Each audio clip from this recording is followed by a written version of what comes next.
Dabarin yeroo iftu keessa maqaan kee natti keessa akka urjii samii keessa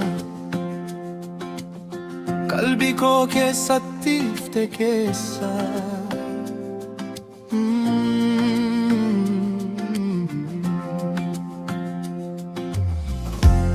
Yeroo hojii deemu koo yaadni kee na hordofa koo sagaleen kee yeroo dhaga'u garaan koo gammada koo.